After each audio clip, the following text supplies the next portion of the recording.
مصنف علی رحمہ کے اما بعد حمد و صلات کے بعد بدا ارشدک اللہ تعالی، جان لیجئے کہ اللہ تعالیٰ تیری رہنمائی کرے۔ مصنف علی رحمہ کی طرف سے یہ دعا ہے کہ پڑھنے والوں اور اس کتاب سے استفادہ حاصل کرنے والوں کے لیے صاحب کتاب علامہ میر سید شریف جرجانی رحمۃ اللہ تعالی علیہ نے دعائیہ کلمات لائے ہیں۔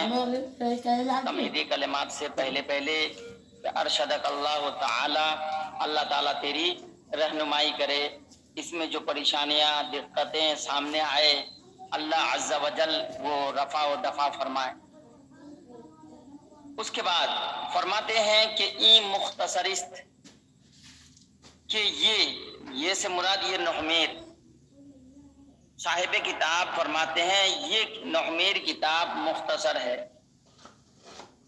یہ دانش اپنا ویڈیو بند کرو۔ مختصرست کہ یہ مختصر ہے، مضبوط در علم نحو میں محفوظ، مطلب یہ ایک مختصر کتاب ہے، اس میں لمبی چوڑی تفصیل کا بیان نہیں ہے، اور مضبوط بمعنی محفوظ، مضبوط بمعنی تفصیلی گفتگو سے یہ محفوظ ہے۔ یہ مختصر کتاب کون؟ یہ مختصر رسالہ کون سی؟ یہی کتاب نحمیر۔ کہہ رہے کہ یہ مختصر رسالہ علم نحو میں محفوظ کے مبتدی را بعد حفظ مفردات لغت و معرفت اشتقاق، فرماتے ہیں علم نحو میں محفوظ یہ مختصر کتاب طالب علم کو لغت کے مفردات یاد کر لینے کے بعد حفظ مفردات لغت کے مفردات یاد کر لینے کے بعد، مبتدی کا مطلب ابتداءً جو علم شروع کرے، مبتدی کا مطلب طالب علم، مبتدی کو کب؟ لغت کے مفردات یاد کر لینے کے بعد۔ حفظ بمعنی یاد کرنا، مفردات جو لغت کے یعنی زبان کے، عربی زبان کے جو کلمات ہے وہ سب کو حفظ کر لینے کے بعد، وہ معرفت اشتقاق اور اشتقاق کے پہچاننے کے بعد، وہ ضبط مہمات تصریف اور علم صرف کے مقاصد کو محفوظ کر لینے کے بعد۔ سب کا ترجمہ لفظ بعد سے تعلق ہے کہ لغت کے مفردات یاد کرنے اور اشتقاق کے پہچاننے اور علم صرف کے مقاصد کو محفوظ کر لینے کے بعد۔ اب آگے دیکھیے، تصریف مہمات بمعنی مقاصد ہے، اشتقاق کا مطلب ایک لفظ کو دوسرے لفظ سے نکالنا، یعنی مصادر سے، مصدروں سے الفاظ نکالنا، اس کو اشتقاق کہتے ہیں۔ تو اشتقاق کی معرفت کا مطلب پہچان، اشتقاق کی معرفت اور علم صرف کے مقاصد کو محفوظ کر لینے کے بعد، مہمات بمعنی مقاصد، تصریف بمطلب علم صرف کے قوانین، یعنی جس سے کلام الفاظ کے اوزان وزن معلوم ہوں، کیا ہے؟ جس سے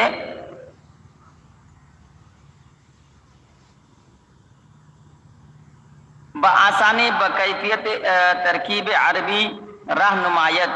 کہہ رہے ہیں کہ علم صرف کے مقاصد کو یاد کر لینے کے بعد بآسانی عربی ترکیب کی کیفیت کی طرف راہ دکھاتی ہے۔ کون؟ یہ کتاب، یہ رسالہ آپ کو راستہ دکھائے گا کس کی طرف؟ عربی ترکیب کی کیفیت کی طرف آسانی کے ساتھ۔ کب؟ جب آپ یہ سب کر لیں گے، لغت کے مفردات یاد کر لیں گے اور اشتقاق کی معرفت رکھیں گے کہ یہ لفظ جو ہے مشتق ہے، یہ مشتق منہ ہے، یہ لفظ اس سے نکلا ہے، جب اس چیز کو آپ پہچان لو گے، اور ساتھ ہی علم صرف کے مقاصد، علم صرف پڑھنے کا مقصد کیا ہوتا ہے، جیسے کہ آپ میزان، منشعب اور پنجگنج وغیرہ پڑھیں گے، یہ علم صرف ہے، ٹھیک ہے نا؟ تو علم صرف کے مقاصد یعنی وہاں پہ افعال اور اسماء کے اوزان معلوم ہوتے ہیں کہ فلاں اسم فلاں وزن پر ہے، فلاں فعل فلاں باب سے فلاں وزن پر ہے، سمجھے کہ نہیں؟ تو وہاں پہ الفاظ کے اوزان معلوم ہوتے ہیں، تو تصریف بمعنی یہاں پہ علم صرف، علم صرف کے مقاصد حفظ کر لینے کے بعد آسانی سے عربی ترکیب کی کیفیت کی طرف یہ کتاب راہ دکھائے گی۔ عربی ترکیب کی کیفیت کا مطلب، ترکیب عربی کا مطلب، عربی میں جو آپ مرکب کرو گے یعنی الفاظ کو جوڑو گے تو یہی ترکیب عربی ہے، یعنی عربی کلمات کو ایک دوسرے سے کیا کرنا، جوڑنا، اس کو مرکب کہتے ہیں۔ تو ترکیب عربی، عربی ترکیب کی کیفیت کی طرف راستہ دکھائے گی۔ اور آگے فرماتے ہیں صاحب کتاب، وبزودی، اور جلدی سے، وبزودی معرفت اعراب و بنا و سواد خواندن توانائی دہد، اور جلد مورب و مبنی کے پہچاننے اور پڑھنے کے ملکہ میں طاقت دیتی ہے،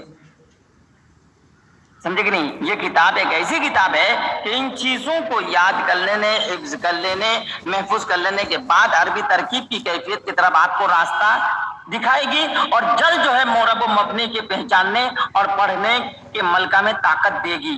وہ بزودی معرفت اعراب و بنا، اعراب کا مطلب مورب اور بنا کا مطلب مبنی، یعنی مطلب اعراب یعنی مورب و مبنی کی معرفت میں یہ کتاب طاقت دے گی، یعنی آگے چل کر کے مورب اور مبنی کی تعریف آ رہی ہے، آپ لوگ پڑھیں گے، سمجھے کہ نہیں، کہ مورب کسے کہتے ہیں، مبنی کسے کہتے ہیں، ان سب کی تعریف اسی کتاب میں چند صفحات کے بعد آئے گی۔ تو ان ایسے اسموں کو جو مورب و مبنی ہیں تو اس کے پہچاننے میں وہ کیا ہے، جلد آپ کو تو طاقت دے گی، اور پڑھنے کے ملکہ، سواد کا مطلب ذہن، ملکہ سمجھیں گے طاقت کرے گا، اور پڑھنے کے ملکہ میں کیا دے گی، توانائی دہت، طاقت دے گی، بے توفیق اللہ تعالی و عونہ، اللہ تبارک و تعالی کی توفیق سے اور اللہ کی مدد سے، عون کا معنی مدد۔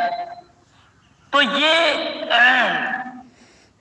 یہ جو ہے تمہیدی کلمات ہیں۔ شہزاد انصاری بند کرو، یہ تمہیدی کلمات کا ترجمہ دیکھ لیجیے۔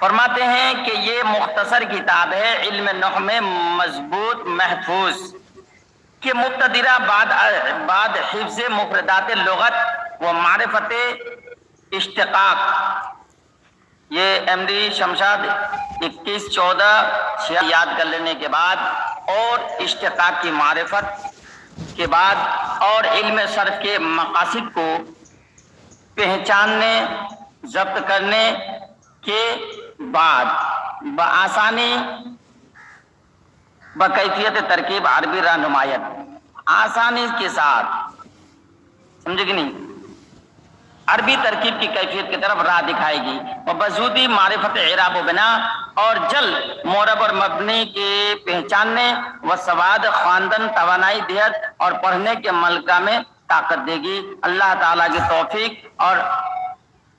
اور اللہ کی مدد سے۔ یہ تمہیدی کلمہ ہے، اس کو یاد کر لیں۔ اب آگے دیکھیے، فصل بدا کے لفظ مستعمل در سخن عرب برد و قسمست، کہہ رہے کہ جان لیجئے کہ لفظ مستعمل یعنی جس لفظ کو استعمال کیا جائے عرب کے کلام میں دو قسم پر ہے۔ کلام سخن عرب کا مطلب کلام عرب، زبان عربی، یعنی عربی زبان میں مستعمل لفظ استعمال کیا گیا لفظ دو قسم پر ہے۔ کیا ہے یہ فصل؟ کون سی فصل ہے یہ فصل ہے کہ کلام عرب میں مستعمل لفظ دو قسم پر ہے، اس کو بیان کرنے کے لیے ہے۔ کہہ رہے کہ بدا کے لفظ مستعمل در سخن عرب برد و قسمت، جان لیجئے کہ عرب کے کلام میں مستعمل لفظ دو قسم پر ہے، مفرد و مرکب، ایک مفرد اور ایک مرکب۔ مفرد کسے کہتے ہیں تو فرماتے ہیں مفرد لفظی باشد تنہا کے دلالت کند بر یک معنی۔ مفرد وہ لفظ ہوگا کہ جو تنہا ایک معنی پر دلالت کرے گا۔ مفرد کسے کہتے ہیں؟ جو تنہا ایک معنی پر دلالت کرے، سمجھے نہیں؟ وہ ایک ہی معنی کو بتائے گا، ایک ہی معنی پر دلالت کرے گا، اس کو کیا کہتے ہیں؟ مفرد کہتے ہیں۔ تو مفرد وہ لفظ کہ جو تنہا ایک معنی پر دلالت کرے گا۔ وہ آرا کلمہ گوین، اس کو کلمہ کہتے ہیں۔ مفرد کا دوسرا نام کیا ہے؟ کلمہ ہے۔ مفرد کا دوسرا نام کلمہ، سمجھے کہ نہیں؟ یاد رکھیے گا، جو مفرد ہے وہی کلمہ، جو کلمہ وہی مفرد ہے۔ تو وہ آرا کلمہ گوین، اس کو کلمہ کہتے ہیں۔ وہ کلمہ برس قسمت، اور کلمہ جو 3 قسم پر ہے۔ کلمہ کتنے قسم پر ہے؟ 3 قسم پر ہے۔ اسم، پہلی قسم کیا ہے؟ کلمہ کی کتنی قسمیں ہیں؟ 3 قسمیں۔ ایک ہے اسم، جیسا کہ رجلن۔ رجلن یہ کیا ہے؟ یہ اسم ہے، فعل نہیں، حرف نہیں، بلکہ یہ کیا ہے؟ اسم ہے۔ یہ سب کی تعریف بھی پڑھیں گے، اسم، فعل، حرف وغیرہ کی۔ کہہ رہے کہ اسم جیسا کہ رجلن، و فعل چون جیسا کہ ضربا، وہ حرف چون حل جیسا کہ حل۔ تو یہ ضربا جو ہے یہ فعل کی مثال ہے۔ یہ ضربا کیا ہے؟ رجلن کا معنی ہے مرد، اور ضربا کا معنی ہے اس نے مارا، اور حل کا معنی کیا ہے؟ کیا۔ حل کا معنی کیا۔ تو یہ حرف ہے، یہ کیا ہے؟ حرف ہے۔ تو یہ تینوں کس کی قسم ہے؟ کلمہ کی قسم ہے۔ یہ خوب آپ زبانی یاد رکھے، اسی فصل سے آپ کہ اگر کوئی تمہیں پوچھے کہ سخن عرب میں، کلام عرب میں مستعمل لفظ کی کتنی قسمیں ہیں، تو آپ کو یہی بتانا پڑے گا مفرد و مرکب 2 ہی قسمیں ہیں۔ اگر کہے کہ مفرد کی تعریف کیجئے تو یہی تعریف آپ کو کرنی پڑے گی کہ مفرد لفظی باشا تنہا کے دلالت کنت بر یک معنی۔ مفرد وہ تنہا لفظ ہے کہ جو دلالت کرے ایک معنی پر۔ اس کو اگر وہ کہتے کہ مفرد کا دوسرا نام کیا ہے، تو آپ کو جواب دینا ہے کہ یہ کلمہ، اس کا دوسرا نام کیا ہے؟ کلمہ ہے۔ پھر پوچھے کلمہ کی کتنی قسمیں ہیں، تو آپ کو بتانا ہے کہ 3 قسمیں۔ کیا کیا؟ تو آپ کو یہی بتانا ہے کہ اسم، فعل، حرف۔ کہہ رہے کہ اگر اسم کی مثال دو تو یہ مثال دینا ہے رجلن۔ اگر کہے کہ فعل کی مثال دو تو یہی مثال دینا ہے ضربا۔ اگر کہے حرف کی مثال دو تو یہی کہنا پڑے گا حل۔ تو یہ کلمہ کی قسموں کا بیان ہوا، سمجھے کہ نہیں؟ بحث کس کی چل رہی ہے کہ سخن عرب میں مستعمل لفظ 2 قسموں پر ہے، مفرد اور مرکب۔ مفرد کی تعریف ہوئی اور اس کا دوسرا نام بھی بتا دیا، اور اس کی قسمیں بھی بیان، دوسرا نام کیا ہے؟ کلمہ، اور اس کی قسموں کو بھی بیان کر دیا مثالوں کے ساتھ مختصراً۔ اب اس کے بعد جو ہے مرکب کی تعریف کریں گے، سمجھے کہ نہیں؟ یہ آگے چل کر ایک جملہ اور دیکھ لیجئے، چنانکہ در تصریف معلوم شدہ جیسا کہ علم صرف میں معلوم ہوا ہے۔ کیا مطلب؟ یعنی اوپر جو بیان کیا کہ اسم کی مثال رجلن ہے، فعل کی مثال جو ہے ضربا ہے، اور حرف کی مثال جو ہے یہ حل ہے۔ تو کہہ رہے ہیں کہ جیسا کہ علم صرف میں معلوم ہوا، یعنی علم صرف میں آپ نے جان لیا ہے، تو اسی لیے مطلب یہ کہ علم صرف یعنی وہی آپ جو میزان منشئب وغیرہ پڑھ رہے ہیں، پڑھیں گے، وہی علم صرف ہے۔ تو کہہ رہے کہ یہ اسم کی پہچان، فعل کی پہچان وغیرہ جو ہے یہ علم صرف میں آپ معلوم کر چکے ہیں۔ چلیے یہاں تک زبانی یاد کریں گے، کل میں پوچھوں گا۔